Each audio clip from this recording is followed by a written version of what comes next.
Po sikur ne të themi ndryshe që njerëzit nuk kap se të presin.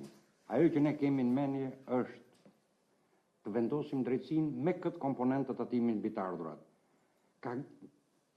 Që në vitin 1998, po bëhen gati 30 vite që është prezantu capital gain si koncept, dhe në 30 vite ka dhënë 0.0.01 të hyrave publike.